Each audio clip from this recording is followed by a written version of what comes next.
নমস্কাৰ মই অনুপম চক্ৰৱৰ্তী আজি আমি আমাৰ সকলোৰে বাবে প্ৰয়োজনীয় এটা বিষয় চৰ্চা কৰিব খুজিছো বিষয়টো হৈছে শিক্ষানুষ্ঠানত ছাত্ৰ ছাত্ৰীৰ কৰবাত বাঢ়ি অহা অপৰাধ প্ৰৱণতা আমাৰ ভূমিকা সমাজ শিক্ষাগুৰু পিতৃ-মাতৃৰ ভূমিকা এই সম্পৰ্কে চৰ্চা এই কাৰণে কৰিব খুজিছো কাৰণ এই বিষয়টোৱে ইতিমধ্যে 200 জনক মৃত্যুলৈকে আমাক বেদনা দিছে আমি চিপাজাৰত এটি উঠি অহা কিশোৰ হেৰুৱালো আৰু কৰবাত ভিন্ন ধৰণৰ ঘটনা সংঘটিত হৈ আছে আনকি এনেকুৱা ঘটনাও আমাৰ সন্মুখলৈ আহিছে য'ত এগৰাকী যুৱতীয়ে একেবাৰে কম বয়সীয়া নিজৰ মাককেই মাৰি পেলালে এই অপৰাধ প্ৰৱণতাত শিক্ষানুষ্ঠানৰ ভূমিকা দেখা গৈছে কামৰূপ মেট্ৰ'ই এক নিৰ্দেশনা দি চৰকাৰী বিদ্যালয় ছাত্ৰ ছাত্ৰী যাতে কোনো ধৰণৰ অস্ত্ৰ নিব নোৱাৰে তাৰ বাবে শিক্ষাগুৰুৰ দ্বাৰা চৌহদৰ বাহিৰতে তালাচী চলাইছে কিন্তু তালাচী সমস্যাৰ সমাধান নে আমি চৰ্চা কৰিম আৰু এই চৰ্চাৰ বাবে আজি আপোনালোকৰ সন্মুখত খবৰৰ আৰৰ খবৰ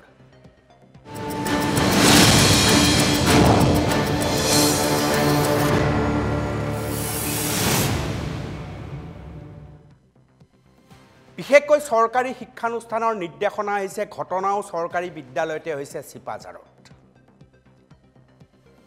চৰকাৰী বিদ্যালয়ৰ সমস্যাৰ কথা আপোনালোকে জানে চৰকাৰী বিদ্যালয়ত এনেকুৱা পৰিস্থিতিও হৈছে য'ত এটা বছৰত নৱম মানৰ ছাত্ৰ ছাত্ৰী ৪৫,০০০ পৰ্যন্ত কমি গৈছে হ্ৰাস হৈছে বিদ্যালয় পৰিকাঠামোক লৈ প্ৰশ্ন উত্থাপন হয় বিভিন্ন ধৰণৰ কথা আহে চৰকাৰী বিদ্যালয়ৰ শিক্ষক শিক্ষয়িত্ৰীৰ নিযুক্তি ছাত্ৰ ছাত্ৰীৰ সংখ্যা দিনক দিনে কমি আহে প্ৰৱণতা তাৰ মাজত নঘটিবলগীয়া ঘটনা আৰু এই সময়খিনিতে মোৰ নিজৰ এক অনুষ্ঠানৰ কথা মনত পৰে যেটো কাখত আপোনালোকে দৃশ্য দেখুৱাই আছে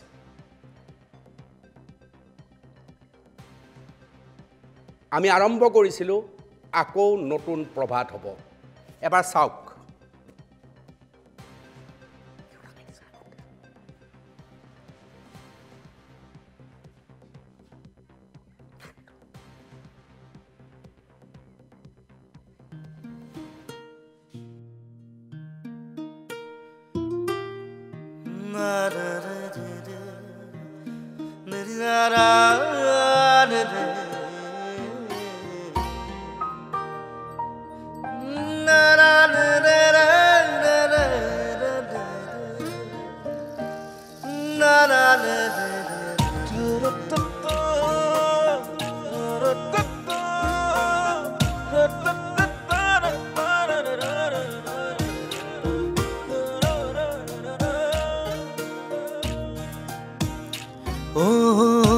যাক সপোনে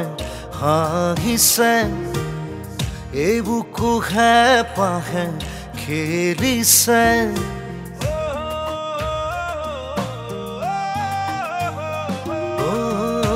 যাক সপোনে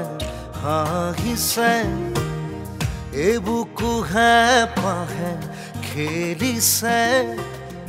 গুণগুণাই মনে গীত জুৰিছে উৰি উৰি উৰি উলাহে নাচিছে জীৱনে উৰং ছটিয়াই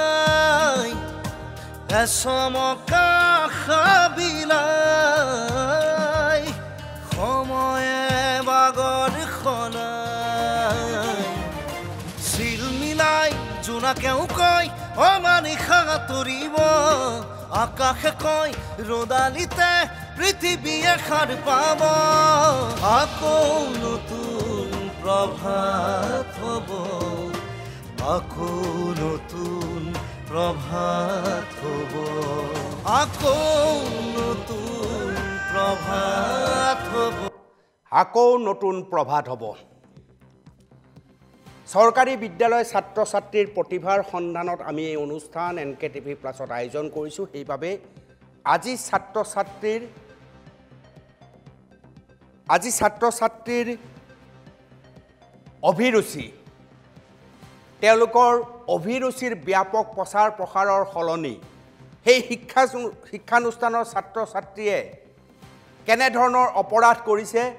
সেই সম্পৰ্কে অধিক চৰ্চা হৈছে চৰ্চাটো হ'বই লাগিব এনে বিষয় কিন্তু অকল চৰ্চা নহয় পৰিত্ৰাণৰ উপায় কি বিদ্যালয় চৌহদৰ বাহিৰত তালাচী কৰি কটাৰী আনিছে সাধাৰ টেমা আনিছে নে কি আনিছে এই সম্পৰ্কীয় আমি যদি কাৰবাৰ কৰোঁ দৃশ্য আপোনালোকে দেখিছে বৰ গ্ৰহণযোগ্য যেন মোৰ নেলাগে বিদ্যালয় বুলিলে শ্ৰেণীকোঠাৰ ভিতৰতে সকলো হ'ব লাগে শ্ৰেণীকোঠাৰ ভিতৰত পঢ়া শুনা হ'ব লাগে শ্ৰেণীকোঠাৰ ভিতৰত ব্যৱহাৰৰ কথা আহিব লাগে শ্ৰেণীকোঠাৰ ভিতৰত কোনোবাই যদি ভুল কৰিছে শাস্তি পাব আৰু যদি তালাচী হ'ব লাগে তেন্তে শ্ৰেণীকোঠাৰ ভিতৰতে হ'ব লাগে কিন্তু চৌহদৰ বাহিৰত আহি এই ধৰণে তালাচী মুখামুখি হ'লে এটা মানসিক চাপ নপৰিব নেকি এই সম্পৰ্কে আমি কথা বতৰা পাতি আছোঁ আজি এই সম্পৰ্কে চৰ্চা কৰিবলৈ মোৰ কেইবাগৰাকী অতিথি আছে পোনপ্ৰথমে মই যাব হৈছোঁ মাজুলী যাব হৈছোঁ শিৱসাগৰ যাব হৈছোঁ গোলাঘাটত আমাৰ লগত উপস্থিত আছে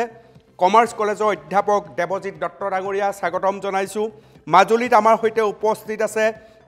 অৱসৰপ্ৰাপ্ত শিক্ষক কৰুণা বৰা ডাঙৰীয়া স্বাগতম জনাইছোঁ আৰু শিৱসাগৰত আমাৰ লগত উপস্থিত আছে আছুৰ কেন্দ্ৰীয় কাৰ্যনিৰ্বাহক সমীৰণ ফুকন তিনিওকে মই স্বাগতম জনাইছোঁ আৰু পোনপ্ৰথমে মই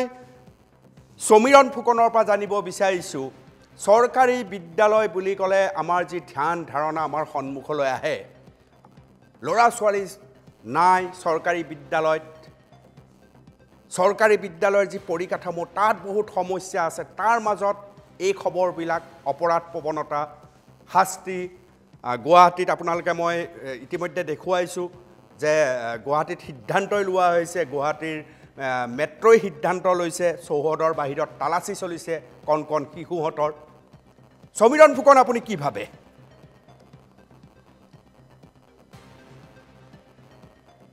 ছাত্ৰ ছাত্ৰীসকলৰ মাজত শেহতীয়াকৈ যিটো অসহিষ্ণুতা এটা সৃষ্টি হোৱা পৰিলক্ষিত হৈছে গোটেই ঘটনাটোৱে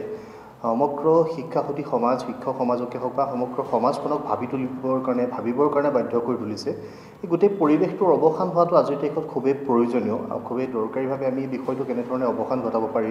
যি সময়ত আমি চৰকাৰী খণ্ডৰ শিক্ষানুষ্ঠানৰ উন্নয়নৰ কথা কৈ আহিছোঁ চৰকাৰী খণ্ডৰ শিক্ষানুষ্ঠানসমূহৰ আন্তঃগাঁথনি উন্নয়নৰ যোগেদি এই শিক্ষানুষ্ঠানসমূহ মাতৃভাষা মাধ্যমৰ শিক্ষানুষ্ঠানসমূহ যাতে বৰ্তি থাকে তেনেকুৱা এটা পৰিৱেশ সৃষ্টি কৰিবৰ কাৰণে আমি চৰকাৰৰ ওচৰত বিভিন্ন সময়ত ছাত্ৰ সন্থাকে ধৰি আন দল সংগঠন সমাজ সচেতন ব্যক্তিয়ে আমি দাবী উত্থাপন কৰি আহিছোঁ সেই সময়তে এনেকুৱা ধৰণৰ ঘটনাবিলাক আচলতে আমাৰ বাবে এটা যিটো বিয়োগাত্মক বাৰ্তা এই ঘটনাবিলাকে কঢ়িয়াই আনে এই ঘটনাসমূহ নোহোৱা কৰিব লাগিব এই ছাত্ৰ ছাত্ৰীসকলৰ যিটো মানৱীয় প্ৰমূল্যবোধ তেওঁলোকৰ মাজত গঢ়ি তুলিব লাগিব আৰু ছাত্ৰ ছাত্ৰীসকলে জীৱনৰ গোটেই যাত্ৰাটো পঢ়াশলীয়া যাত্ৰাটো আৰম্ভ কৰাৰ পূৰ্বে তেওঁলোকে ঘৰতো নিজৰ পঢ়াশালী হিচাপে ঘৰখনকে ল'ব লাগিব আৰু ঘৰখনৰ প্ৰতিগৰাকী অভিভাৱিকা জ্যেষ্ঠসকলে তেওঁলোকক যিটো মানৱীয় প্ৰমূল্যবোধৰ জ্ঞানটো দিব লাগে সেই প্ৰমূল্যবোধটো তেওঁলোকৰ মাজত গঢ়ি তুলিবৰ কাৰণে প্ৰতিগৰাকী অভিভাৱিকা ঘৰৰ জ্যেষ্ঠসকলে গোটেই বিষয়টোত গুৰুত্ব আৰোপ কৰাটো আমি প্ৰয়োজনীয় বুলি আজিৰ তাৰিখত অভিহিত কৰিব বিচাৰোঁ আৰু ছাত্ৰ ছাত্ৰীসকল যিহেতু এতিয়া শেহতীয়াকৈ যিটো পদক্ষেপ গ্ৰহণ কৰা হৈছে কামৰূপ মেট্ৰ' ইতিমধ্যে নিৰ্দেশনাটো আপোনাৰ টিভি স্ক্ৰীণতো ইতিমধ্যে ভাহি আছে যে ছাত্ৰ ছাত্ৰীসকল বিদ্যালয়লৈ আহিব ৰাতিপুৱাই দৌৰাদৌৰিকৈ ছাত্ৰ ছাত্ৰীসকল আহে তেওঁলোকক আকৌ আঠ ৰাস্তাতে তেওঁলোকক যেতিয়া চেকিং কৰা হ'ব তালাচী কৰা হ'ব কোনোবা এটা দুটা ভুল ঘটনাৰ কাৰণে সমগ্ৰ ছাত্ৰ সমাজে কিন্তু ইয়াত ভুগিব লাগিব সেইকাৰণে এই গোটেই বিষয়বস্তুসমূহ নোহোৱা কৰিবৰ কাৰণে আমি কি ধৰণে আচলতে চৰকাৰে বিভিন্ন ধৰণৰ আঁচনি গ্ৰহণ কৰিছে মেণ্টেল হেল্থৰ তেওঁলোকে শিক্ষা দিবৰ কাৰণে গৈ আছে আন বিভিন্ন ধৰণৰ চৰকাৰীভাৱে তেওঁলোকে পদক্ষেপ গ্ৰহণ কৰিছে কিন্তু কাৰ্যকৰীকৰণৰ ক্ষেত্ৰত ইয়াত আচলতে কিমান আন্তৰিকতাৰ বিষয়বিলাক আগবঢ়াই নিয়া হৈছে এই বিষয়টোৰ সন্দৰ্ভত চৰকাৰে কিন্তু নিজেই নিজক প্ৰশ্ন কৰা উচিত গুণোৎসৱ অনুষ্ঠিত কৰিছে উৎসৱৰ নামত কেৱল গোটেই বছৰটো তেওঁলোকে শিক্ষানুষ্ঠানসমূহৰ মাজত চৰকাৰী শিক্ষানুষ্ঠানসমূহত যিটো পৰিৱেশ বিৰাজমান কৰিব খুজিছে এই গোটেই বিষয়সমূহ আচলতে তেওঁলোকে পোনপটীয়াকৈ আচলতে কি ধৰণে ছাত্ৰ ছাত্ৰীসকলক শুদ্ধ শিক্ষা দি পেলাই যি ধৰণে ছাত্ৰ ছাত্ৰীসকলক পৰিকল্পিতভাৱে আগবঢ়াই নিব লাগে তাৰ পৰিকল্পনা এটা যুগুত কৰাটো আজিৰ তাৰিখত প্ৰয়োজন মুখ্যমন্ত্ৰীগৰাকীয়ে চৰিত্ৰ পাঠৰ কথা কৈছে মানৱীয় প্ৰমূল্যবোধ শিকাবৰ কাৰণে আধ্যাত্মিক চিন্তা চৰ্চা ছাত্ৰ ছাত্ৰীসকলৰ যিবিলাক পাঠ্যক্ৰমসমূহত সন্নিৱিষ্ট কৰাৰ প্ৰয়োজনীয়তা আজিৰ তাৰিখত আছে বুলি সমাজৰ বিভিন্নজনে মন্তব্য কৰিছে সমাজৰ বিভিন্ন বিজ্ঞজনে কৈছে এইসমূহ পৰামৰ্শক কাৰ্যকৰী কৰিবৰ কাৰণে কেৱল উৎসৱমুখী প্ৰৱণতা বিভিন্ন ধৰণৰ আঁচনি হিতাধিকাৰী আঁচনি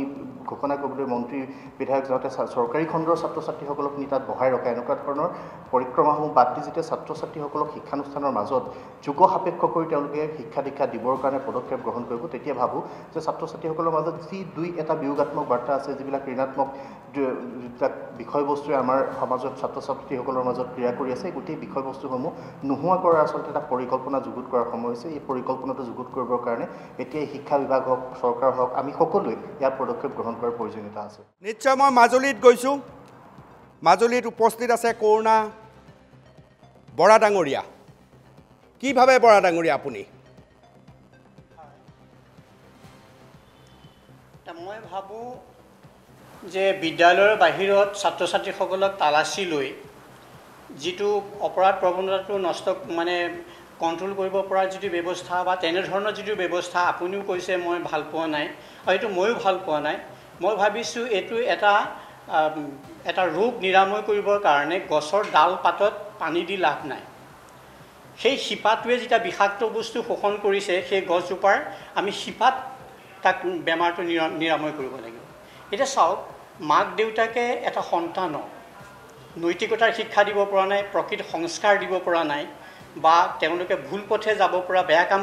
নকৰিবৰ কাৰণে তেওঁলোকে ভাল শিক্ষা দিব পৰা নাই আৰু সেই অপৰাধ প্ৰৱণতাৰ মানসিকতালৈ এজন ছাত্ৰ বা এগৰাকী ছাত্ৰী বিদ্যালয়লৈ আহিছে বিদ্যালয়ৰ শিক্ষাগুৰুসকলে তেওঁলোকক নৈতিক শিক্ষা দিছে তেওঁলোকে মানিব বিচৰা নাই তেওঁলোকক শাসন কৰিবৰ কাৰণে তেওঁলোকৰ হাতত বেতডাল তুলি লৈ তেওঁলোকক যদি শাৰীৰিক মানসিক শাস্তি দিয়ে তেতিয়াহ'লে আইনৰ তেওঁলোক দোষী সাব্যস্ত হয় গতিকে শিক্ষাগুৰুসকলে হাত দাঙি দিব এই ক্ষেত্ৰত পিতৃ মাতৃয়ে হাত দাঙি দিব দুটা পক্ষ যেতিয়া হাত দাঙি দিব সেই যুৱ মানসিকতাটো ক'লৈ যাব পাৰে তৃতীয় পক্ষটো আহিলে তেওঁলোকৰ হাতত সেই যিগৰাকী মাক দেউতাকে তেওঁলোকক ভাল শিক্ষা দিব পৰা নাই সেই মাক দেউতাকৰ পৰাই তেওঁলোকে সেই ছাত্ৰ ছাত্ৰীসকলে এটা বিধ্বংসী অস্ত্ৰ তেওঁলোকে সৰকাই লৈছে বিভিন্ন কৌশল অৱলম্বন কৰি সেইটো হ'ল আপোনাৰ মোবাইলটো সেই মোবাইলত যেতিয়া বিধ্বংসী দিশটো তেওঁলোকে অনুধাৱন কৰিব তেওঁলোকে চাবলৈ বিচাৰিব তেওঁলোকৰ সেই বিষাক্ত মানসিকতাটো দুগুণে মানে সিউজলি উঠিছে আৰু অন্ধকাৰ কাৰাগাৰত বা অন্ধকাৰ দিশত যি সোমাই থকা সেই দৈত্য দানৱ সোপা ড্ৰাগছ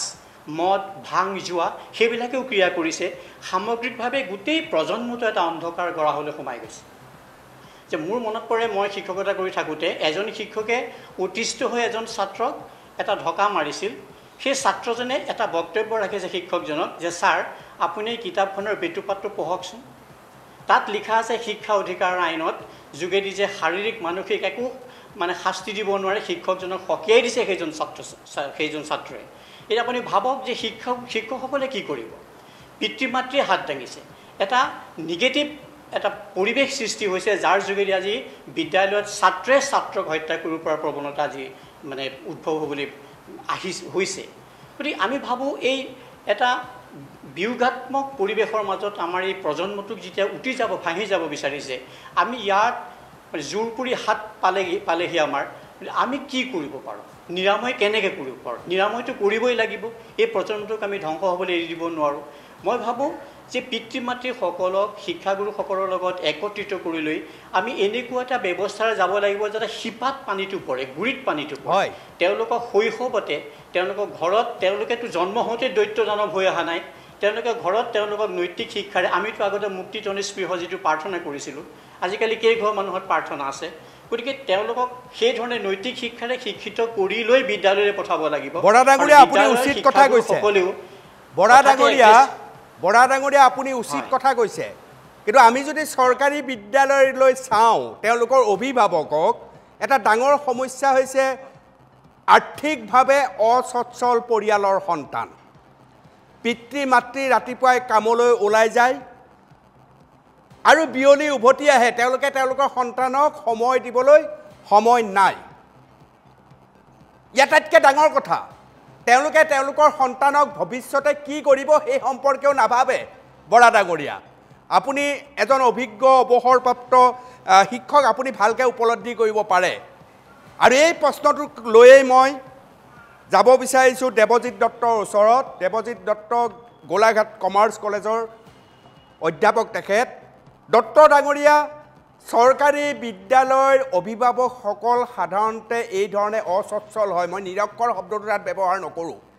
কিন্তু তেওঁলোকে নাভাবে বা নাজানে যে আমাৰ ল'ৰা ডাঙৰ মানুহ হ'ব, আমাৰ ল'ৰাক আমি চৰিত্ৰপাঠ পঢ়াব লাগিব। এই ল'ৰাটো হ'ব আৰু ৰাতিপুৱা হৈছে চৰকাৰী স্কুলখনলৈ যাব লাগে, পঢ়িব লাগে, আহিব লাগে, ঘূৰি অহাৰ পিছত কি পঢ়িছে সেই বিষয়ে সুধিবলগীয়া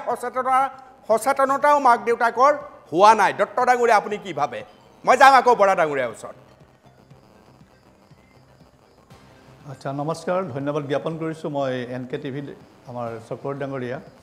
এতিয়া সমাজখনত ডাঙৰ কথাটো হৈছে কি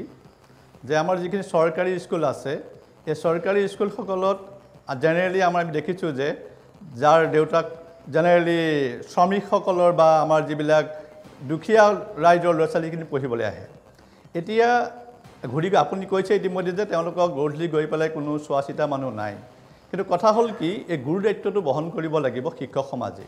শিক্ষক সমাজে সমাজখন ভাল কৰিব লাগিব।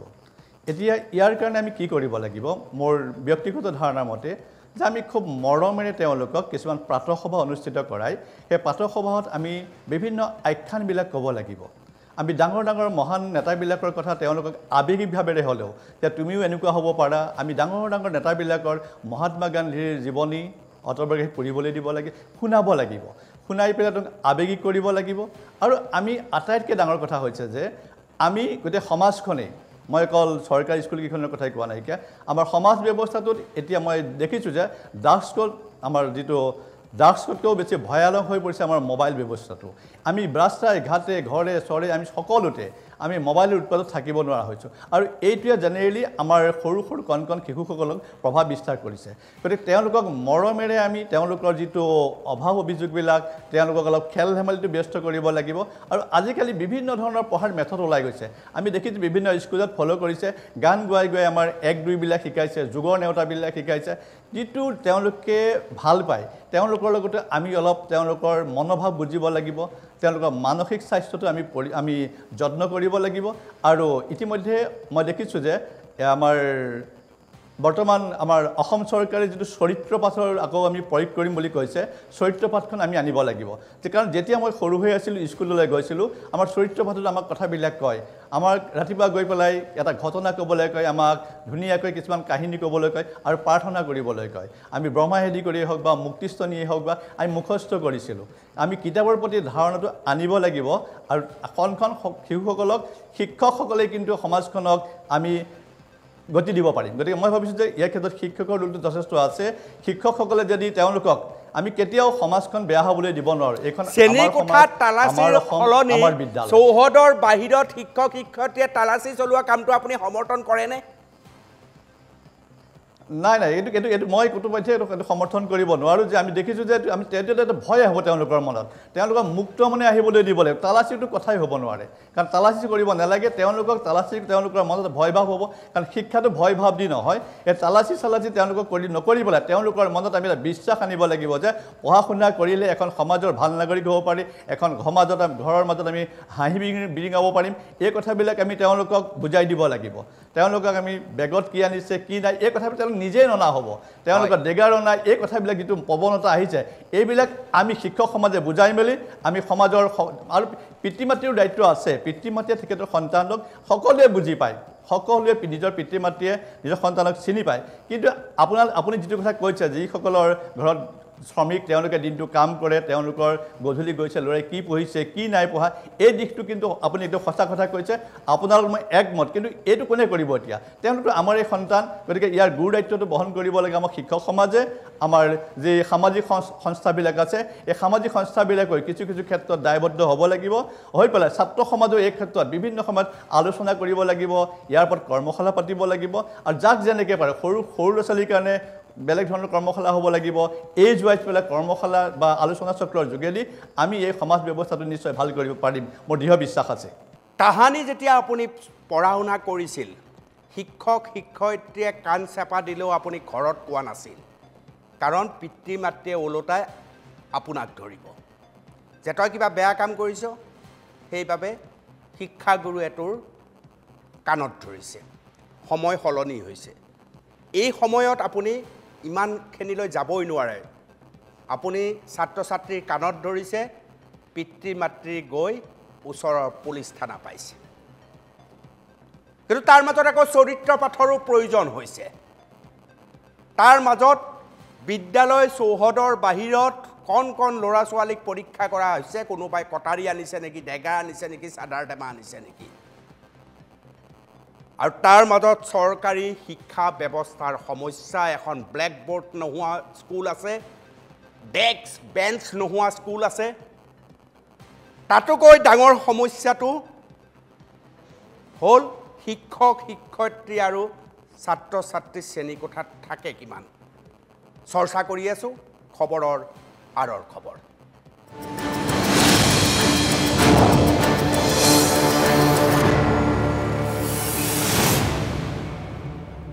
আমাৰ লগত সংযোজন হৈছে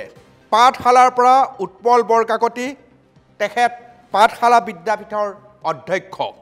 আমাৰ লগত সংযোজন হৈছে তেজপুৰৰ পৰা কটন কলেজিয়েট স্কুলৰ সহপ্ৰধান শিক্ষয়িত্ৰী দীপা দাস ডাঙৰীয়ানী তেওঁলোককো মই স্বাগতম জনাই মই প্ৰথমতে পাঠশালাক মই ক'ব সুধিব বিচাৰিছোঁ মাজুলী মোৰ লগত সংযোজন হৈ আছে সমীৰণ ফুকন সংযোজন হৈ আছে মই জনাব বিচাৰিছোঁ আজি এনে এটা পৰিস্থিতি হৈছে যে যিকোনো চৰকাৰী কামত চৰকাৰী বিদ্যালয় শিক্ষক শিক্ষয়িত্ৰী দৌৰি ফুৰিব লাগে যিকোনো চৰকাৰী কামত আজি গছ ৰুব লাগিলে চৰকাৰী বিদ্যালয় শিক্ষক শিক্ষয়িত্ৰী আৰু ছাত্ৰ ছাত্ৰীয়ে কৰিব লাগিব কোভিডৰ সময়ত আমি দেখিলোঁ বেজী দিবৰ কাৰণে নাৰ্ছৰ ভূমিকা গ্ৰহণ কৰিছিল শিক্ষক শিক্ষয়িত্ৰীয়ে আনকি চৰকাৰী যিকোনো ডাঙৰ অনুষ্ঠানত চৰকাৰী বিদ্যালয় শিক্ষক শিক্ষয়িত্ৰী আৰু ছাত্ৰ ছাত্ৰীক ব্যৱহাৰ কৰা হয় ব্যক্তিগত খণ্ডৰ ছাত্ৰ ছাত্ৰী শিক্ষক শিক্ষয়িত্ৰীক আঙুলি টোৱাব নোৱাৰে এই পৰিৱেশ ৰুঢ় বাস্তৱ বিগত কেইবা দশক ধৰি চৰকাৰী বিদ্যালয়ৰ শিক্ষক শিক্ষয়িত্ৰীক প্ৰচণ্ড ব্যৱহাৰ কৰা হৈছে কেতিয়া পঢ়ুৱাব আমাৰ শিক্ষক শিক্ষয়িত্ৰীয়ে এই অৱস্থা নিশ্চিতভাৱে চলি আছে মই জানিব বিচাৰিম প্ৰথমতেই পাঠশালাৰ পৰা সেই দিনবিলাক সেই দিন এটা পৃথক দিন আছিল কিন্তু আজিৰ দিনটো আমি বৰ্তমানৰ দিনটোকো দিন হিচাপে ল'ব লাগিব অৰ্থাৎ মোবাইল থাকিবই মোবাইলক সমালোচনা কৰিলে আমাৰ সমস্যাৰ সমাধান নহ'ব আমাৰ দিনত যদি মোবাইল থাকিলেহেঁতেন আমিও মোবাইল চালোঁ হয় কিন্তু কিয় এই ধৰণৰ এটা খবৰ আমাৰ সন্মুখলৈ বেছিকৈ আহিছে কি ভাবে উৎপল বৰকাকতি ডাঙৰীয়া হয় এই ক্ষেত্ৰত আমি এটা কথা মন কৰিব লাগিব যে আমাৰ পুৰণি কালত যেটো শিক্ষাদান পদ্ধতি আছিল আমি অতীতত এটা অৱশ্যে চৰকাৰে এটা ভাল সিদ্ধান্ত ল'লে চৰিত্ৰ পাঠ এই নীতি শিক্ষাৰ আমি সৰুতে নীতি শিক্ষাখনত এই চৰিত্ৰ পাঠৰ জীৱৰ কথা শিকিছিলোঁ এই কথাবিলাকৰ পৰা ছাত্ৰ ছাত্ৰীসকলে এটা নিশ্চয় ছাত্ৰ ছাত্ৰীসকলে এটা শিক্ষা লৈছিল নীতি শিক্ষা লৈছিল বৰ্তমান সময়ত এই নীতি শিক্ষা ছাত্ৰ ছাত্ৰীসকলৰ নোহোৱা হৈ যোৱা বুলি ক'লেও কোনো ভুল কৰা নহ'ব এই ক্ষেত্ৰত আমি শিক্ষক সমাজ অভিভাৱকসকল আৰু সচেতন ৰাইজ যিসকল ছাত্ৰ ছাত্ৰী বিপথে যাবলৈ ওলায় সেই বিপথে যাবলৈ ওলোৱা ছাত্ৰ ছাত্ৰীসকলক আমি শিক্ষক সমাজে আঙুলি দিব লাগিব তেওঁলোকৰ দোষবোৰ আৰু আন এটি কথা মন কৰিবলগীয়া যে আপুনি মোবাইলৰ কথা কৈছে এই মোবাইলটো এতিয়া আমি যদিও কওঁ যে মোবাইলটো এটা আমাৰ জীৱনৰ অপৰিহাৰ্য বস্তু অপৰিহাৰ্য অংগ কিন্তু আমি বৰ্তমান সময়ত দেখা পাইছোঁ ছাত্ৰ ছাত্ৰীসকলে আমাৰ শিশুসকলে এই মোবাইলৰ অপব্যৱহাৰ ইমানকৈ কৰে যে তেওঁলোকে যিটো অৰ্থ লয় যিটো উদ্দেশ্য লয় মাক দেউতাকৰ পৰা মোবাইল ফোনটো লয় সেই কামত কেতিয়াও ব্যৱহাৰ কৰা দেখা নাযায় আমাৰ শিশুসকলক তেওঁলোকে এই মোবাইল ফোনত কিবা শিক্ষা লোৱাৰ অজুহাত লৈ যে তাত অশ্লীল ভিডিঅ' চাব পাৰে বিভিন্ন গেমত আসক্ত হ'ব পাৰে আৰু আমি দেখা পাইছোঁ যে এই উশৃংখল পৰিৱেশত যে উশৃংখল ল'ৰা ছোৱালীবিলাকৰ উশৃংখল বিশেষকৈ যিসকল ছাত্ৰ ছাত্ৰী উশৃংখল আমি দেখা পাওঁ সেইসকল ছাত্ৰ ছাত্ৰী বেছিভাগেই মোবাইল গেমত আসক্ত আমি অভিভাৱকসকল এই ক্ষেত্ৰত সচেতন হ'ব লাগিব যে আমি শিশুটিক মোবাইল ফোনটো দিয়াৰ লগে লগে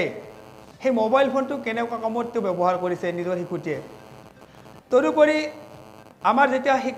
যেতিয়া ছাত্ৰ ছাত্ৰীসকল নিজৰ শিশুটি বিদ্যালয়লৈ ওলাই যাব টিউশ্যনলৈ ওলাই যাব তেতিয়া টিউশ্যনলৈ ওলাই যাওঁতে বিশেষকৈ আমাৰ ছাত্ৰ ছাত্ৰীসকলে ক'ত ঘূৰিছে ক'ত ঘূৰা ফুৰা কৰিছে কোনজন শিক্ষক শিক্ষয়িত্ৰীৰ ওচৰলৈ টিউশ্যন কৰিবলৈ গৈছে এইবোৰৰ খবৰ ল'ব লাগিব অভিভাৱকসকলে অৱশ্যে এটা কথা অলপকে এনেকুৱা হৈছে যে চৰকাৰী বিদ্যালয়ত পঢ়া ল'ৰা ছোৱালীবিলাকৰ বেছিভাগ অভিভাৱকেই তেওঁলোকৰ নিজৰ ল'ৰা ছোৱালীবিলাকৰ খবৰ ল'বলৈ আহৰি নাপায় এই ক্ষেত্ৰত আমি শিক্ষক সমাজে সেইসকল ল'ৰা ছোৱালীক আমি তেওঁলোকক আমি অভিভাৱক হ'ব লাগিব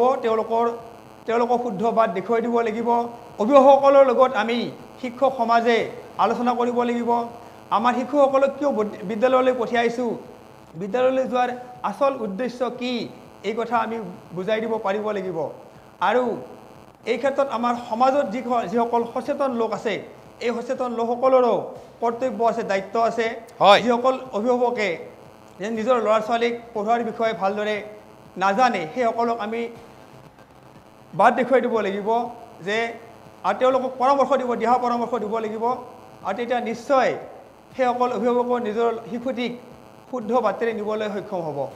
হয় বৰকাকতি ডাঙৰীয়া মোৰ আৰু প্ৰশ্ন আছে মই সুধি আছোঁ কিন্তু মই দীপা দাস বাইদেউৰ ওচৰত যাব বিচাৰিছোঁ বাইদেউ আপোনাৰ পৰা মই জানিব খুজিম আপুনিও শিক্ষয়িত্ৰী কৰি আছে আৰু সহপ্ৰধান শিক্ষয়িত্ৰী আপুনি ল'ৰা ছোৱালীক যেতিয়া আপোনালোকে পঢ়ুৱাবলৈ যায় ক্লাছৰুমলৈ যায় শ্ৰেণীকোঠাৰ মাজত সোমাই কোনবিলাক সমস্যা আপোনালোকৰ চকুত পৰে বিশেষকৈ নিশ্চয়কৈ এটা শ্ৰেণীকোঠাত আচলতে আমি বিভিন্ন ধৰণৰ চৰিত্ৰৰ আমি ল'ৰা ছোৱালী পাওঁ আৰু সকলোৰে আচলতে সমানে আমি মনোযোগ আকৰ্ষণ কৰিবলৈ নোৱাৰোঁ এই ক্ষেত্ৰত কিছুমান আচলতে বয়স অনুযায়ী তেওঁলোকৰ কিছুমান মানে চৰিত্ৰৰে কিছুমান হেৰি থাকে ধৰক কিছুমান অকণ উৎপতীয়া হয় বা অমনোযোগী বিশেষকৈ তেওঁলোকক যেতিয়া মনে মনে থাকিবলৈ কোৱা হয় ধুনীয়াকৈ তেওঁলোকক মটিভেট কৰি আমি পাঠটো উলিয়াই লওঁ তাৰপিছত বেছিখিনি ষ্টুডেণ্ট কিন্তু তেতিয়া ঠাণ্ডা হৈ যায় তাৰপিছতো কিন্তু দুই এক ছাত্ৰ ছাত্ৰীয়ে মূৰটো তল কৰি পেলাই দুইজনে কথা পতাত ব্যস্ত বা এই ধৰণে তেওঁলোকে অকণমান উশৃংখল এইটো সাধাৰণ উশৃংখলতাৰ আমি প্ৰায় সন্মুখীন হ'বলগীয়া দীপা দাস বাইদেউ আপুনি ভাবেনে যে চৌহদৰ বাহিৰত তালাচী চলালে আমাৰ ল'ৰা ছোৱালীৰ সমস্যাৰ সমাধান হ'ব যিবিলাক অপৰাধ প্ৰৱণতা আপুনি দেখিছে নে শ্ৰেণীকোঠাত হ'ব লাগে আচলতে চৌহদৰ বাহিৰত কৰাটো মই ভাবোঁ চৌহদৰ বাহিৰত অৰ্থাৎ বিদ্যালয়লৈ তেওঁলোক যেতিয়া আহে ঘৰৰ পৰাই আচলতে সেই বস্তুটো মানে সেই কথাটো মানে ধ্যান দিব লাগে অভিভাৱকসকলে আচলতে তেওঁলোকৰ সন্তানসকলক বিদ্যালয়লৈ পঠোৱাৰ আগতে তেওঁলোকে যাতে সঠিকভাৱে আহে বিদ্যালয়খনৰ কাৰণে যিখিনি তেওঁলোকৰ কিতাপ পত্ৰ আদিকে ধৰি যিখিনি তেওঁলোকৰ প্ৰয়োজনীয় সামগ্ৰীখিনিহে আনে অকল মানে মই এনেকুৱা নকওঁ যে কিবা হিংসাত্মক কাৰ্যসূচী মানে কাৰ্য কিবা সমাপন হ'ব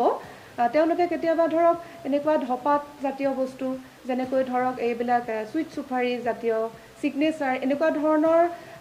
মানে নিচাসক্ত সৰু সুৰা বস্তু কিছুমানো লৈ আহে গতিকে আমি যিমান পাৰোঁ চাওঁ আৰু তেনেকুৱাবিলাক আমি পালে লগে লগে আমি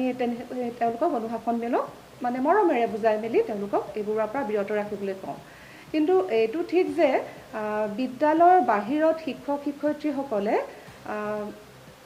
তালাচী শব্দটো ঠিক মই আচলতে সঠিক বুলি নাভাবোঁ তেওঁলোকক মৰমেৰে আমি ক'ব পাৰোঁ যে তোমালোকে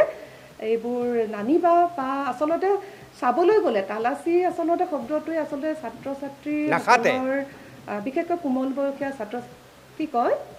এই শব্দটোৱে ক'বলৈ বেয়া লাগে আচলতে নিশ্চয় মই আচলতে তালাচী বুলি নকওঁ আচলতে কি তেতিয়া ছাত্ৰ ছাত্ৰী আৰু আমাৰ শিক্ষক সমাজৰ মাজত এটা আস্থাহীনতা এটা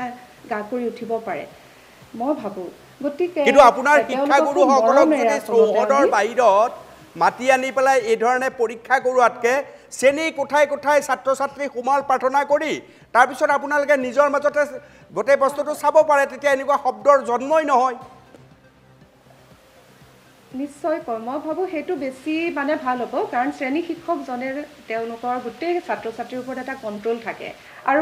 যিহেতু মানে এটা কণ্ট্ৰল থাকে গোটেই হোলটো থাকে গতিকে তেওঁলোকক ব্যক্তিগতভাৱেও বেছিকৈ মানে জানে বা তেওঁলোকৰ ওপৰত এটা হেৰি থাকে অধিকাৰ বেছিকৈ থাকে গতিকে তেওঁ যদি কৰে আৰু ধৰক নিৰ্দিষ্ট সংখ্যক ছাত্ৰ ছাত্ৰীজনক এনেও আইডেণ্টিফাই কৰিব পাৰে কাৰণ কোনজন অকণমান উৎপতীয়া দুষ্ট সেইটো বেছি ভালকৈ আইডেণ্টিফাই কৰিব পাৰে আৰু তেতিয়া সময়ো কম লাগিব মই ভাবোঁ মানে গেটৰ বাহিৰত কৰাতকৈ আমি যদি মৰমেৰে দেই তেওঁলোকৰ মৰমেৰে যদি আমি হেৰি কৰিব পাৰোঁ বুজাই মেলি এই কামৰ পৰা আমি মানে বিৰত ৰাখিব পাৰোঁ বেছি ভাল হ'ব আৰু মই নাভাবোঁ যে এইটো এটা মানে স্থায়ী সমাধান এই তালাচীৰ জৰিয়তে যে এই সমস্যাটো স্থায়ী সমাধান এটা হ'ব তাতোকৈ ভাবোঁ মই তেওঁলোকক আমি তেওঁলোকৰ লগত এটা আত্মীয়তা গঢ়ি তেওঁলোকৰ লগত আমি খুব মৰমেৰে বিভিন্ন কামত ব্যস্ত ৰাখি আমাৰ প্ৰতি ছাত্ৰ আৰু শিক্ষক লগতে অভিভাৱকসকল আমি ঘনাই মিলিত হ'ব লাগে আৰু প্ৰত্যেক অভিভাৱককে মই অনুৰোধ জনাওঁ বা আমাৰ অভিভাৱক মিটিঙত সভাসমূহত কোৱাই হয় তেওঁলোক যাতে সঘনে বিদ্যালয়লৈ আহে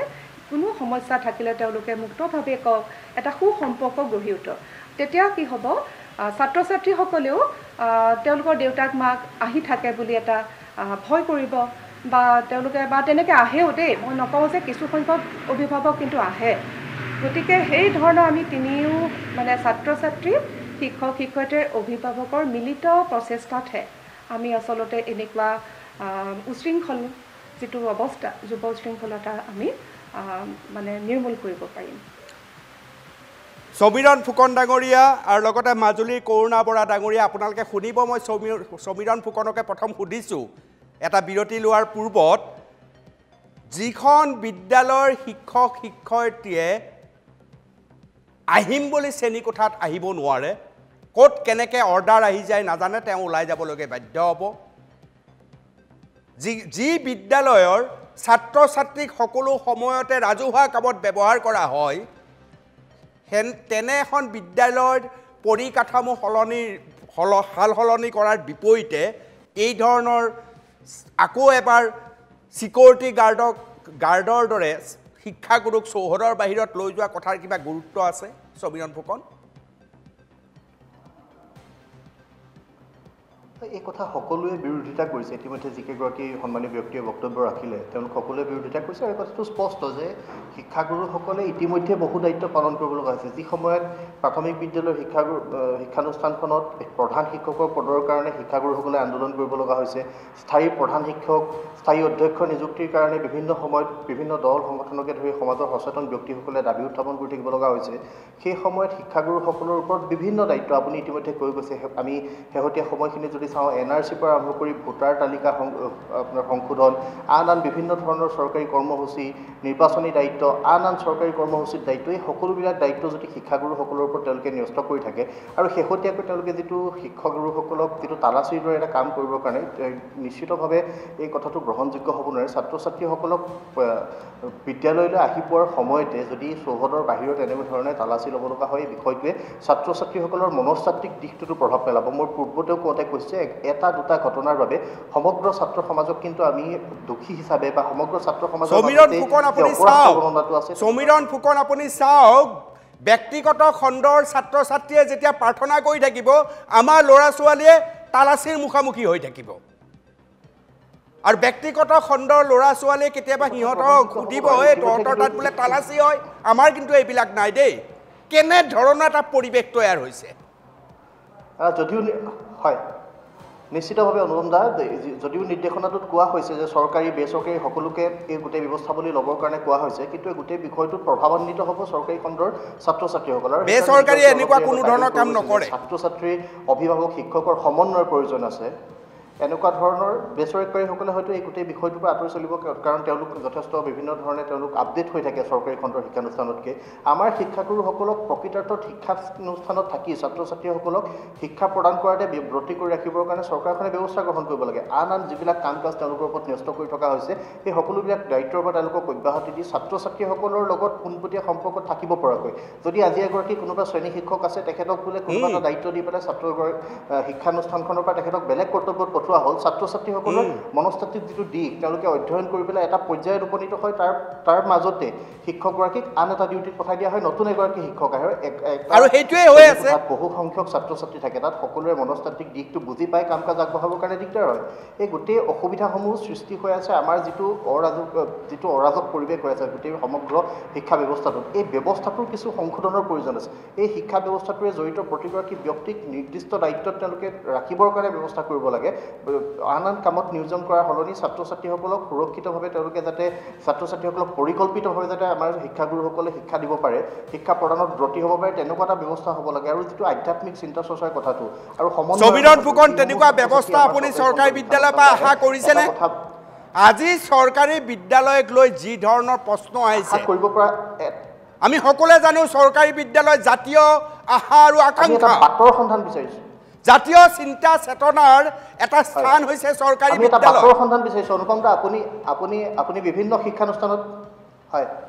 আপুনি বিভিন্ন শিক্ষানুষ্ঠানত আকৌ নতুন প্ৰভাত খবৰ দৰে যিটো অনুষ্ঠান আপুনি কৰিছিল, সেই তেনেকুৱা ধৰণৰ এটা বাটৰ সন্ধান কোনোবাইতো কৰিব লাগিব। অনুপম দা, আজি এই ঘটনাটোৱে শেষ ঘটনা হওক আৰু এই ঘটনাৰ পৰা আমি এটা শিক্ষা লওঁ আৰু এটা বাটৰ সন্ধান কৰোঁ। সমগ্ৰ ৰাজ্যখনৰ সুধী সমাজ, আমাৰ শিক্ষাগুৰুসকল, শিক্ষাবিদসকল, ছাত্ৰ ছাত্ৰী দল সংগঠন, আমি সকলোৱে একগোট হৈ আমি যেতিয়া এটা বাটৰ সন্ধান কৰিম, নিশ্চয় ভাবোঁ যে ছাত্ৰ ছাত্ৰীসকলক আমি এটা পৰিকল্পিত দিশত আগবঢ়াই লৈ যাওঁ। আমাৰ চৰকাৰী শিক্ষা ব্যৱস্থা, চৰকাৰী বিদ্যালয়বিলাক আমাৰ বাবে কি? আমাৰ বাবে জাতিৰ ভাষা সংস্কৃতি সুৰক্ষিত হৈ থকাৰ আটাইতকৈ উৎকৃষ্ট এটা বাট হৈছে চৰকাৰী বিদ্যালয়। এই বিদ্যালয়ত পঢ়িয়েই স্বনামধন্য অসমীয়াৰ জন্ম হৈছে, যিয়ে জাতীয় ভাষা কৃষ্টি সংস্কৃতিৰ লগত নিজক অটুট সদায় ৰাখিছে। বিচ্ছিন্ন হোৱা নাই শিপাৰ পৰা যদি আমি বিচ্ছিন্ন হ'ব নালাগে, তেতিয়াহ'লে আমাৰ এই ধৰণৰ শিক্ষা ব্যৱস্থাক আমি আটাইতকৈ গুৰুত্ব দিব লাগিব। ৰাজ্যৰ বাহিৰৰ প্ৰত্যেকখন ৰাজ্যত চৰকাৰী ভাষাই আগস্থান পায়। আমাৰ ভাষাৰ কি অৱস্থা হৈছে আপোনালোকে দেখিছে। চৰকাৰী বিদ্যালয়ত থাকিবনে নাই? নাথাকে। এই ধৰণৰ চৰ্চালৈকে আমি যাবলগীয়া দুৰ্ভাগ্যজনক পৰিস্থিতি আহিছে আৰু আলোচনা সেই বিষয়ে কৰি আছোঁ। খবৰৰ আঁৰৰ খবৰ।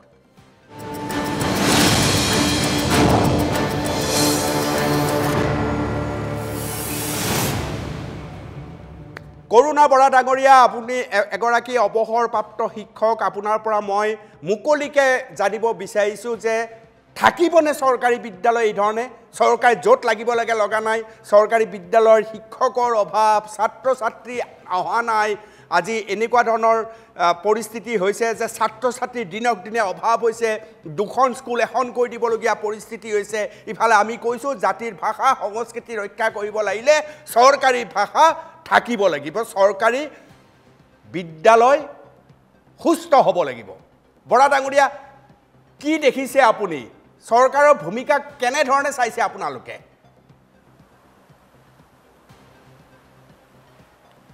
মই ভাবোঁ যে চৰকাৰৰ দৃষ্টিভংগী আৰু আপুনি এটা সুন্দৰ বক্তব্য ৰাখিছে যে চৰকাৰী বিদ্যালয়ত পঢ়া সৰহখিনি ছাত্ৰ ছাত্ৰী এনেকুৱা কিছুমান পৰিয়ালৰ পৰা আহিছে যি মাক বাপেকে দিনৰ দিনটো হাজিৰা কৰে আৰু গধূলি আহি ঘৰ সোমায়। কিন্তু মোৰ কথাটো হ'ল যে চৰকাৰী বিদ্যালয় যদি ধ্বংস হৈ যাব বিচাৰে, ধ্বংস হৈ যোৱাৰ উপক্ৰম হৈছে, মই ভাবোঁ এইটো চেলেঞ্জ হ'ব লাগে। চৰকাৰী বিদ্যালয় জীয়াই ৰাখিব লাগিব আমি।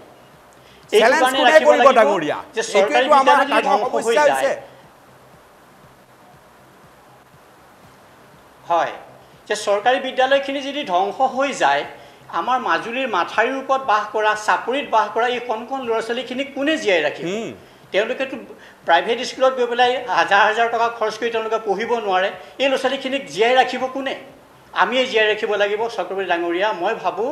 যে আমি এই বিষাক্ত পৰিৱেশৰ মাজত আমি অমৃত বিচাৰি উলিয়াব লাগিব। মই এটা খুব সুন্দৰ বক্তব্য এজন বক্তাই ৰাখিছে যে অভিভাৱকসকলক তেওঁলোকে সভা সমিতিবিলাকলৈ সাধাৰণতে নাই, এইটো এটা বৰ নিগেটিভ পইণ্ট আমাৰ। চৰকাৰী বিদ্যালয়লৈ অভিভাৱকসকল নাহে, আমি তেওঁলোকক অনাৰ ব্যৱস্থা কৰিব লাগিব, আমি অপ্ৰাণ চেষ্টা কৰিব লাগিব, শিক্ষক অভিভাৱকৰ এটা সমন্বয় সাধন আমি কৰিব লাগিব। বিদ্যালয়ত নিয়মানুৱৰ্তিতা আইন শৃংখলাৰ ওপৰত ৰক্ষা কৰিবৰ কাৰণে আমাৰ স্কাউট গাইড NCC এইবিলাক বস্তু আমি এলাৰ্ট কৰিব লাগে। এটা কম্পালচৰি NCCৰ যোগেদি তেওঁলোকে কিছুমান নীতি নিবন্ধত থকা তেওঁলোকে পাংচুৱেলিটি শিকে, তেওঁলোকে কেনেকৈ জীৱনটো এটা শাসনৰ মাজত জীয়াই আগবঢ়াই নিব লাগে সেইবিলাক বস্তু তেওঁলোকে শিকে, সেইবিলাক বস্তু আনিব লাগে, নীতি শিক্ষা পাঠ আনিব লাগে। আৰু চকৰি ডাঙৰীয়া মই এটা কথা কওঁ, মোৰ শৈক্ষিক জীৱনৰ মই এটা সৰু উদাহৰণ দাঙি ধৰোঁ যে অভিভাৱকসকলে তেওঁলোকে ভাল সময়ত নাহে ল'ৰা ছোৱালীক খবৰ ল'বলৈ, কিন্তু যেতিয়া আপুনি ঢকা এটা মাৰিলে তেওঁলোকৰ কিবা এটা ঘটনা এটা হ'ল তেওঁলোকে কিন্তু দৌৰি আহে কমপ্লেইন দিবলৈ। এটা ছাত্ৰই মোৰ স্কুলৰ পিছফালে এজোপা বগৰী গছ আছিলে, তাত তেওঁলোকে ফৰমুঠি মাৰি বগৰী সৰাই আৰু ফৰমুঠি আহি পেলাই ল'ৰা ছোৱালীৰ মূৰত পৰে, তেওঁলোকে দুখ পায়। আগদিনাখন মই এটা ল'ৰাক শাসন কৰিলোঁ যে তই এইটো কাৰণ কাইলৈৰ পৰা নকৰিবি, সি মোক ক'লে নকৰোঁ। পাছদিনাখন সি সেইটো কাম কৰিলে, বগৰীলে ফৰমুঠি মাৰিলে, ল'ৰা এটা মূৰত পৰি ফৰমুঠিডাল অকণমান তেজ বিৰিঙি গ'ল। তো সেই কেছটো মোৰ গুৰিলৈ আহিলে, মই তেতিয়া প্ৰধান শিক্ষকৰ দায়িত্ব সেই বিদ্যালয়খনৰ মাজুলী অন্তি হেমচন্দ্ৰ উচ্চতৰ মাধ্যমিক বিদ্যালয়ৰ। তেতিয়া মই সেই ল'ৰাজনক ক'লোঁ যে তোমাকতো কালি মই বন্ধ কৰিছিলোঁ এইটো কাম কৰিবলৈ, তুমি কিয় কৰিলা? তেতিয়া মানে আৰু যিটো ল'ৰাৰ ঘাইল হৈছে সেই ল'ৰাটোৰ মাক বাপেকটো মোৰ ওচৰত কমপ্লেইন দিবলৈ আহিব। মই খুব বেছি খং উঠি পেলাই স্কেল এডালে তাক মই ভাবিছোঁ যে পিঠিতে তাক চাট এটা মাৰোঁ, শব্দটো ধপককৈ উঠক আৰু ভয় খাওক, তাক এটা মই এটা ভয় খুৱাব চেষ্টা কৰি মই স্কেলডালে পিঠিতে ঢাপকৈ মাৰি দিলোঁ। সেই মূৰটো লৰাই দিয়াৰ কাৰণে এটা কাণৰ লতিটোত আচলতে সেই চাপটো পৰিলে, পৰাৰ লগে লগে কি হৈ গ'ল, ই অকণমান কাণৰ লতিটোত ৰঙা পৰি গ'ল। মোৰ অলপ পাছত বেয়া লাগিল, সি তাক বহাই বুজাই মই ঘৰলৈ পঠালোঁ। পাছদিনাখন স্কুল মানে আৰম্ভ হোৱাৰ লগে লগে মাক আহিছে ল'ৰাটোক লৈ পেলাই এইটো কমপ্লেইন দিবৰ কাৰণে। তেতিয়া মই এটা যে শিক্ষাগুৰুসকলে আমাৰ এটা চাইল্ড চাইক'লজি আমাৰ বিশেষ প্ৰয়োজন। অভিভাৱকসকলক আমি কেনেধৰণে আমাৰ মানে এটা পজিটিভ লাইনলৈ চেনেলাইজ কৰিব লাগে, আমি সেইটো অলপ চেষ্টাও কৰিব লাগে। তেতিয়া মই এটা চাইক'লজিকেলি মানুহগৰাকীক মই অধ্যয়ন কৰিলোঁ, আৰু প্ৰথমতে মানুহগৰাকীক মই গোটেই কথাখিনি ক'বলৈ দিলোঁ। তেওঁ গোটেই ক্ষোভটো উজাৰি মোক গোটেই কথাখিনি ক'লে, আপুনি মাৰিলে এইটো কাণৰ লতিটো ৰঙা পৰি গ'লে, আপুনি চাওকচোন। তেতিয়া মই পাছত তেওঁ কৈ লোৱাৰ পাছত মই ক'লোঁ যে আপোনাৰ ল'ৰাটোক মই কালি বাধা দিছিলোঁ, সোধকচোন বাধা দিয়া হয়নে নহয়? বোলে হয়। সি ক'লে হয়। তেতিয়াহ'লে এই ল'ৰাটোৱে মাৰি দিয়া ফৰমুঠিডাল যদি সেই ইটো ল'ৰাৰ যদি মূৰটো দুফাল হ'লহেঁতেন, তেতিয়া আপোনালোক থানাত থাকিলেহেঁতেন, আপুনি থানালৈ যাব লাগিলেহেঁতেন। এতিয়া আপুনি থানালৈ যোৱা নাই, মোৰ গুৰিলৈহে আহিছে, আপোনাৰ ল'ৰাটোতো বেয়া কাম কৰিছে। তেতিয়া মানুহগৰাকীয়ে এটা মিচিং সম্প্ৰদায়ৰ মহিলা আছিলে, তেওঁ ক'লে যে মইতো তাক ঘৰত ভাগ দিওঁ দুষ্ট নকৰিবলৈ, সি মোৰ কথা নেমানে। তেতিয়া মই সুবিধা পালোঁ যে তাৰ চুলিকোচা চাওকচোন, এনেকৈ চুলি কাটিবলৈ আমি বাধা দিওঁ, সিটো চুলিকোচা বেয়াকৈ কাটিছে। মাকে কৈছে যে হয়তো মইতো হাক দিওঁ, সি নেমানে। তেতিয়া মই অলপ চান্স পালোঁ, পাই পেলাই মই ল'ৰাটোৰ গালে গোটেই দুখখিনি মই ঠেলি দিলোঁ, আৰু মাকক মই বুজালোঁ, চাওক আপুনি ঘৰত এই ল'ৰাটো শাসন কৰিব নোৱাৰে, আমি শাসন কৰিব বিচাৰিছোঁ, আমাৰ কথা মনা নাই, নমনাৰ কাৰণে মই অকণমান তাক পানিছমেণ্ট এটা দিব বিচাৰিলোঁ। হয় মোৰ ভুল হ'ল, সেই স্কেলডালে তাৰ কাণৰ লতিটোত আঘাত কৰিলে, মই দুখ স্বীকাৰ কৰিছোঁ, কিন্তু মই ভাল কাম কৰিছোঁ নে বেয়া কাম কৰিছোঁ কওক? আপুনি মনাব নোৱাৰা, আপুনি ভাল পথলৈ আনিব নোৱাৰা ল'ৰাটোক মই ভাল কৰিবৰ কাৰণে চেষ্টা কৰিছিলোঁ, মই কোৱাটো কি ভুল হৈছিল নেকি? বোলে নাই, শুদ্ধ হৈছে। তেতিয়া বোলে মই ভাল কাম কৰিছোঁ নে ভাল কাম কৰিছোঁ, আৰু ল'ৰাটোক মাকে নিজেই ধমকি দিছে। তাৰপিছত বোলো ঠিক আছে আপুনি যাওক, এইটো বাৰু মোৰো ভুল হ'ল, মই তেনেকৈ মাৰিব নালাগিছিল, গতিকে কথাটো এইটো, আপুনি ল'ৰাটোক শাসন কৰিব। সেই মানুহগৰাকীয়ে কি কৰিলে জানানে বাৰু? যে তেওঁ যাব সময়ত মোক ক'লে যে ছাৰ আপুনিতো খুব ভাল কেইটামান কথা ক'লে, আৰু ল'ৰাটোক শাসন কৰা মোক এটা ভাল আপুনি বাট দেখুৱাই দিলে, আপোনাৰ ঘৰত গাখীৰ আছেনে? মই বোলো মোৰ গাখীৰ নাই। কি হ'ল? এই মোৰ ঘৰত গাখীৰ আছে, মই কাইলৈ আপোনাক গাখীৰ অকণমান লৈ আহিম। সেইবিলাক নালাগে আপুনি যাওক, যে গাখীৰ নালাগে। তাৰপিছত তেওঁ ওলাই যাবলৈ বিচাৰিলে, মোৰ ৰুমটোৰ পৰ্দাখন মানে মোৰ চকীদাৰকেইজনে এই ধূপ লগাই পেলাই পুৰি থৈছিলে। গতিকে সেই পুৰা চিনটো দেখি মানুহগৰাকীয়ে মোক ক'লে, ছাৰ আপোনাৰ এই পৰ্দাখন যে পুৰিলে, কিহৰ পুৰিলে? মোৰ এই ধূপে পুৰিলে, আপোনাক মই কাইলৈ পৰ্দা এখন আনি দিম, হ'বনে? বোলে নাই নালাগে, তুমি ঘৰলৈ যোৱা। পাছদিনাখন মই যোৰহাটলৈ, মোৰ ইনস্পেক্টৰ অফিচত কাম এটা আছিলে, মই যোৰহাটলৈ গ'লোঁ। আপুনি বিশ্বাস কৰক, সেই মহিলাগৰাকীয়ে এবটল গৰু গাখীৰ আনি পেলাই মোৰ এছিষ্টেণ্ট হেডমাষ্টাৰৰ টেবুলত দি সেই পৰ্দাখন লগাই থৈ গৈছে। গতিকে মই ভাবোঁ যে আমাৰ অভিভাৱকসকলৰ মাজত যদি আমি সোমাই যাব পাৰোঁ, শিক্ষকসকল, তেওঁলোকক যদি আমি আকৰ্ষণ কৰি আনি পেলাই এই সমস্যাবিলাক যদি বুজাই দিব পাৰোঁ, ল'ৰা ছোৱালীখিনিক শাসন কৰিবৰ কাৰণে তেওঁলোকো আগবাঢ়ি আহিব। তেওঁলোকো ইমান নিগেটিভ মাইণ্ডত নাই, আৰু সেই দুখীয়া নিচলা হ'লেও তেওঁলোক আহিব, আৰু তেওঁলোকৰ সুসমন্বয়ত আমি আচলতে এই চৰকাৰী স্কুলৰ ছাত্ৰ ছাত্ৰীখিনিক আমি এটা ভাল পথলৈ আমি আনিব পাৰিম। আমি ইমান এটা নিগেটিভ পইণ্টৰ মাজলৈ আমি নাযাওঁ, আমি সদায় পজিটিভ মাইণ্ডেড হৈ আমি আগবাঢ়িলে মই ভাবোঁ নিশ্চয় এটা সুসমাধান আমাৰ ওলাব। খুব সুন্দৰ মন্তব্য বৰা ডাঙৰীয়া। বৰা ডাঙৰীয়া বহুত বহুত ধন্যবাদ জনাইছোঁ, আৰু একে সময়তে আপোনাক বিদায় দিছে, কিন্তু বৰ ধুনীয়া কথা ক'লে, একেবাৰে মনস্তাত্ত্বিক বিশ্লেষণ বৰা ডাঙৰীয়াৰ। শিক্ষাগুৰু আৰু শিক্ষাৰ্থীৰ সম্পৰ্ক, আমিতো তাহানিৰ পৰা কৈ থাকোঁ গুৰু শিষ্যৰ মণিকাঞ্চন সংযোগ। এই সংযোগৰ সম্পৰ্কত আমি তেজপুৰৰ সৈতে কথা পাতিম, পাঠশালাত আছে, শিৱসাগৰত আছে, আমি কথা পাতিম। কামৰূপ মেট্ৰই হঠাৎ এটা নিৰ্দেশনা দিলে, নিৰ্দেশনাত ক'লে যে প্ৰতিখন বিদ্যালয়ৰ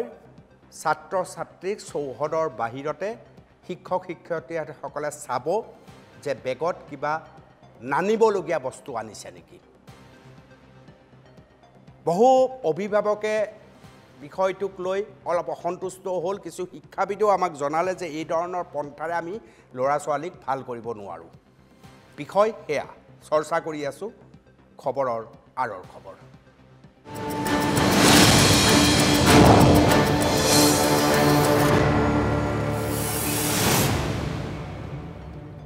একেবাৰে শেষত মই সমীৰণ ফুকন ডাঙৰীয়াক আকৌ এবাৰ সুধিব বিচাৰিছোঁ, পৰিত্ৰাণৰ উপায় কি? কেনেকৈ বৰ মাজুলীৰ শিক্ষকগৰাকীয়ে খুব গুৰুত্বপূৰ্ণ কথা ক'লে।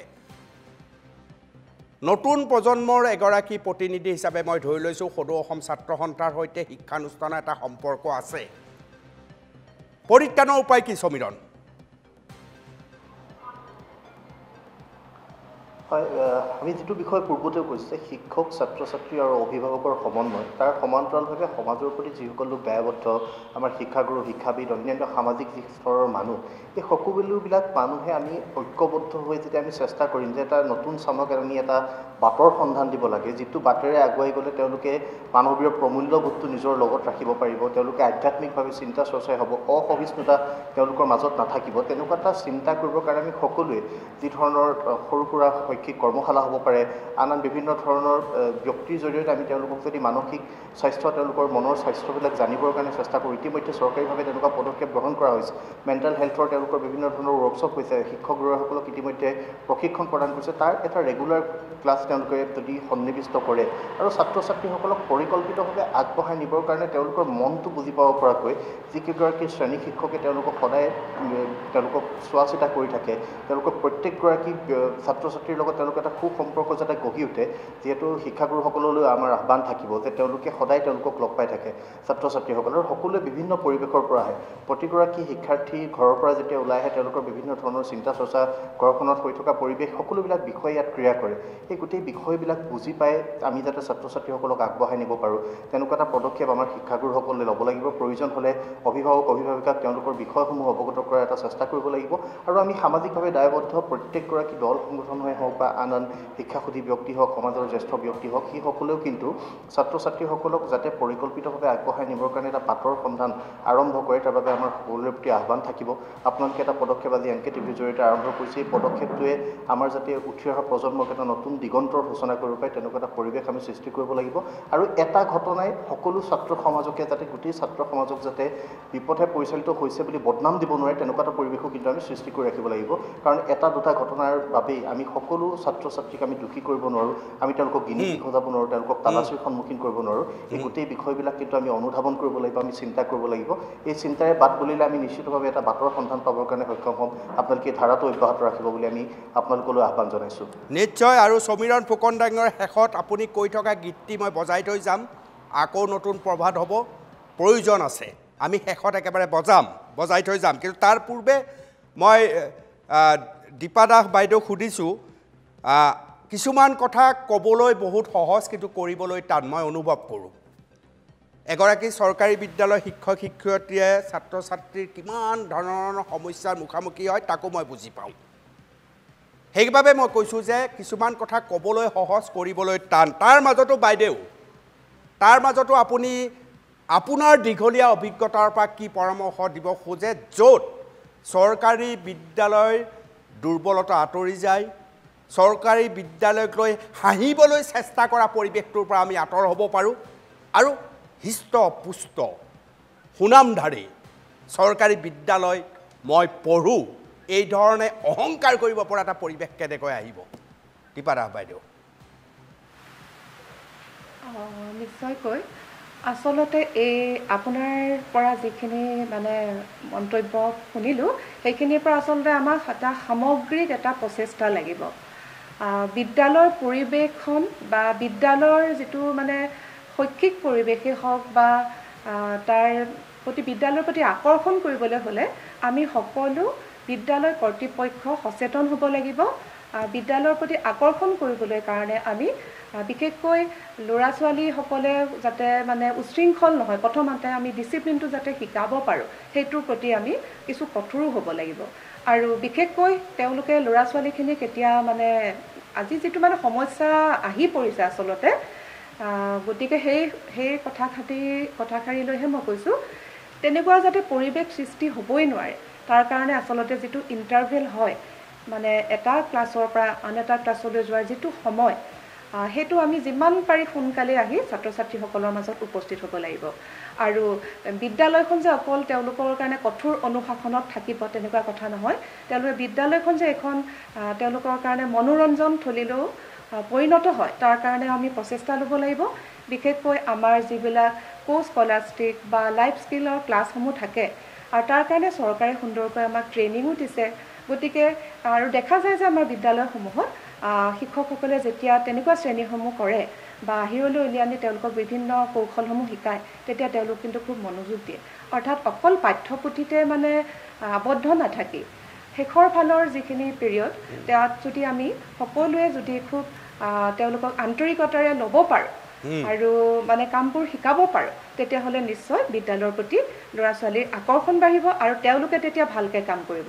আৰু আন এটা কথা মই ভাবোঁ যিটো মেডিটেশ্যন ধ্যান সেইটো খুব প্ৰয়োজন কাৰণ গোটেই দিনটো এটা ল'ৰা ছোৱালীৰ এটা মানে হেৰিয়ে আৰু স্বভাৱেই তেওঁলোকৰ প্ৰকৃতিগতভাৱে স্বভাৱ হুলস্থুল কৰি ভাল পায় কথা পাতি ভাল পায় গতিকে কিছু সময় মই সেইটো প্ৰায়ে কৰোঁ লাষ্ট পিৰিয়ডত যেতিয়া মানে CS পিৰিয়ড থাকে তেওঁলোকে মানে কোনে কি ভাল পায় তেওঁলোকক ব্যক্তিগতভাৱে এজন এজনকৈ বা 2-4জন গ্ৰুপত আমি কিবা এক্টিভিটিজ কৰিবলৈ দিওঁ তেতিয়া বহুত লাজকুৰীয়া ল'ৰা ছোৱালীও আগবাঢ়ি আহি গ্ৰুপত এক্টিভিটিজবোৰ কৰিবলৈ ভাল পায় আৰু শেষত যেতিয়া মেডিটেশ্যন কৰিবলৈ দিয়া হয় ধ্যান কৰিবলৈ দিয়া হয় মৌন হয় তেওঁলোক একেবাৰে খুব বাধ্য ছাত্ৰ ছাত্ৰী গতিকে মই নাভাবোঁ যে সকলো উশৃংখল ছাত্ৰ ছাত্ৰী মই এই ক্ষেত্ৰত ভাবোঁ যে অকল বিদ্যালয়তে নহয় বিদ্যালয়ৰ শৈক্ষিক পৰিৱেশটো আমি ঠিক ৰাখিবই লাগিব তাৰ কাৰণে সামগ্ৰিক প্ৰচেষ্টা লাগিব আৰু এনেকুৱা এটা পৰিৱেশ আমি দিব লাগিব য'ত ছাত্ৰ ছাত্ৰীসকলে তেওঁলোকৰ শাৰীৰিক মানসিক আৰু বৌদ্ধিক বিকাশৰ কাৰণে এক সুন্দৰ এখন মঞ্চ বিদ্যালয়তে আমি গঢ়ি তুলিব পাৰোঁ আৰু এইটো ক্ষেত্ৰত আমাক চৰকাৰৰ লগতে সকলোকে এটা আমাক মানে সামগ্ৰিক এটা প্ৰচেষ্টা লাগিব আৰু নীতি শিক্ষা যি চৰকাৰে লৈছে গ্ৰহণ কৰিছে তাক আমি সোনকালে আচলতে ইয়াক প্ৰয়োগ কৰি এই দিশত আমি সকলোৱে আগবাঢ়ি গ'লে নিশ্চয় আমাৰ আকৌ নতুন প্ৰভাত হ'ব আকৌ আমি নিশ্চয় আমি যেনেকৈ চৰকাৰী বিদ্যালয়ত পঢ়া এগৰাকী ছাত্ৰী হিচাপে বা আমাৰ শিক্ষাগুৰুসকলক লৈ গৌৰৱবোধ কৰোঁ আমি তেনেকৈ আকৌ অসমীয়া মাধ্যমৰ বিদ্যালয়ক লৈ আমি নিশ্চয় গৌৰৱবোধ কৰিব পাৰিম বহুত বহুত ধন্যবাদ বাইদেউ বৰ ধুনীয়া মন্তব্য বহুত বহুত ধন্যবাদ একেবাৰে শেষত উৎপল বৰকাকতি ডাঙৰীয়া আপুনি কি ক'ব খোজে এই সম্পৰ্কত কি পৰামৰ্শ আপোনাৰ হয় আমি এটা কথা দেখা পাওঁ যে বিদ্যালয়লৈ যিসকল ছাত্ৰ ছাত্ৰী আহে প্ৰায় সকল ছাত্ৰ ছাত্ৰীৰ ভিতৰত কিছু সংখ্যক ছাত্ৰ ছাত্ৰীয়ে উশৃংখল পৰিৱেশ বা পঢ়াৰ প্ৰতি মনোযোগ নোহোৱা এনেকুৱা দেখা যায় এই ছাত্ৰ ছাত্ৰীসকলৰ অভিভাৱকসকলৰ সৈতে আমাৰ শিক্ষক শিক্ষয়িত্ৰীসকলে আলোচনা কৰিব লাগিব তেখেতসকলক মাজে সময়ে মাতি আনিব লাগিব ছাত্ৰগৰাকীক লৈ বা ছাত্ৰীগৰাকীক লৈ অভিভাৱক আহিব তেওঁলোকক বুজাব লাগিব আন এটি কথা আমাৰ ছাত্ৰ ছাত্ৰীসকলক প্ৰাতঃসভা যেতিয়া হয় এই প্ৰাতঃসভাত শিক্ষকসকলে বিভিন্ন ধৰণৰ বিদ্যালয়খনত কেনেকুৱা ধৰণে চলাফেৰা কৰিব লাগিব কি কি নীতি নিয়ম মানি চলিব লাগিব এইবোৰ কথা ক'ব লাগিব আমাৰ বিদ্যালয়ত যেতিয়া পাঠদান কৰে এই পাঠদানৰ সময়ছোৱাত শিক্ষকসকলে এটা কথা মনত ৰাখিব লাগিব যে মটিভেশ্যন আমি ছাত্ৰ ছাত্ৰীসকলক কিয় শিক্ষা গ্ৰহণ কৰিব লাগে বিদ্যালয়লৈ তেওঁলোক কিয় আহিছে যে সঁচা অৰ্থত যে এগৰাকী শিক্ষিত ব্যক্তি হ'বলৈ তেওঁলোক বিদ্যালয়লৈ আহিছে এই সমাজখনত তেওঁলোকে ভৱিষ্যতে চলিব লাগিব এই সমাজখনত নিজকে এগৰাকী মানুহ হিচাপে প্ৰতিষ্ঠিত কৰিব লাগিব এইবোৰ কথা আমি ছাত্ৰ ছাত্ৰীসকলক বুজাই দিব লাগিব আৰু শিক্ষকসকল হ'ব লাগিব আচলতে আমাৰ উইলিয়াম আৰ্থাৰ ৱাৰ্ডে কোৱাৰ দৰে এই গ্ৰেট টিচাৰ ইনস্পায়াৰ্ছ বুলি কৈছে যে এগৰাকী মহান শিক্ষকে অনুপ্ৰেৰণা দিয়ে আমি ছাত্ৰ ছাত্ৰীসকলৰ প্ৰতি আমি ছাত্ৰ ছাত্ৰীসকলৰ আদৰ্শ হ'ব লাগিব ছাত্ৰ ছাত্ৰীসকলে এগৰাকী শিক্ষকক অনুসৰণ কৰিব পাৰিব লাগিব আৰু এটা কথা যে পঢ়ে পঢ়াই ৰুৱে পাণ এই তিনি নিশ্চিন্তে আন আমি ছাত্ৰ ছাত্ৰীসকলে যেনেকুৱা ধৰণে ছাত্ৰানাং অধ্যয়নত হ'ব ছাত্ৰ ছাত্ৰীসকলে যেনেকুৱা ধৰণে অধ্যয়নতে সদায় ব্ৰতী হৈ থাকিব লাগে ঠিক তেনেকুৱা ধৰণে শিক্ষক শিক্ষয়িত্ৰীসকলেও কেনেকুৱা ধৰণে আমি শিক্ষাদান কৰিম কেনেকুৱা ধৰণে শিক্ষাদান আমি মনোগ্ৰাহী কৰিম মোৰ শিক্ষাদান কেনেকুৱা ধৰণে ছাত্ৰ ছাত্ৰীসকলে ল'ব ছাত্ৰ ছাত্ৰীসকলে সদায়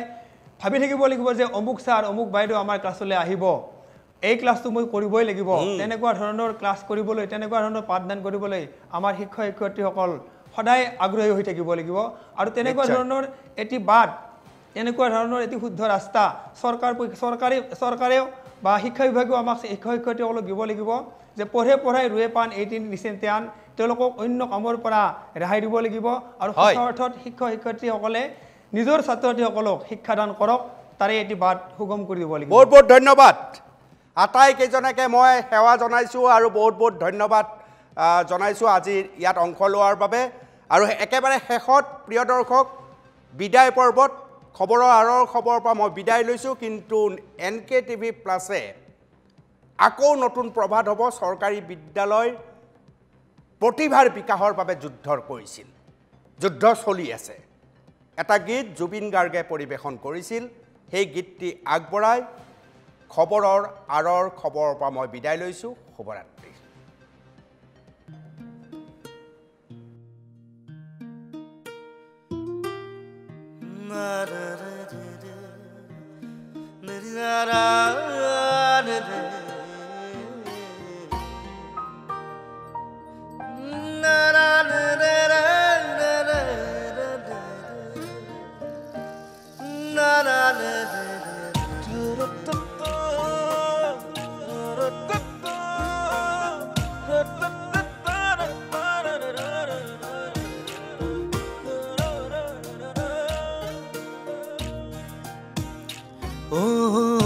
যাক সপোনে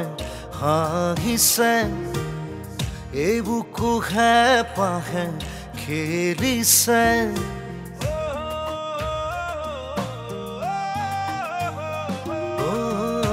যাক সপোনে হাঁহিছে এই বুকু হেঁপাহে খেলিছে গুণগুণাই মনে গীত জুৰিছে উৰি উৰি উৰি ওলাহে নাচিছে জীৱনে উৰং ছটিয়াই এচমকা বিলাক সময়ে বাগৰ সলাই চিল মিলাই জোনাকেও কয় অমানিশা তৰিব আকাশে কয় ৰ'দালিতে পৃথিৱীয়ে সাৰ পাব আকৌ নতুন প্ৰভাত হ'ব আকৌ নতুন প্ৰভাত হ'ব আকৌ নতুন প্ৰভাত হ'ব আকৌ নতুন প্ৰভাত হ'ব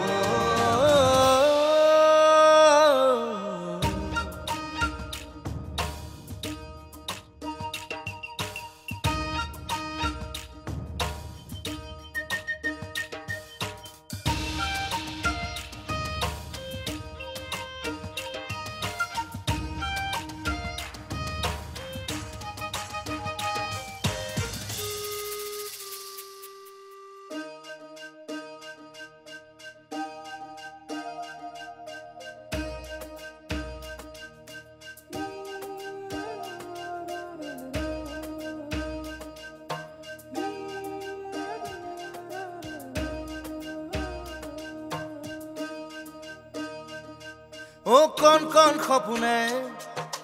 লুকা ভাকু খেলিব জোনবাই দেশৰে সাধু কথা শুনিব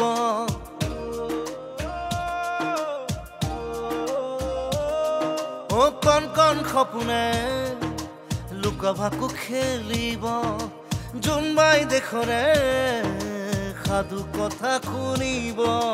মৰমৰে কাহিনী আবেগে লিখিব আহি ধেমালিয়ে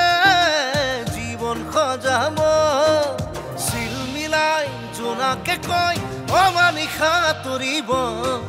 আকাশে কয় ৰদালিতে পৃথিৱী এষাৰ পাব আকৌ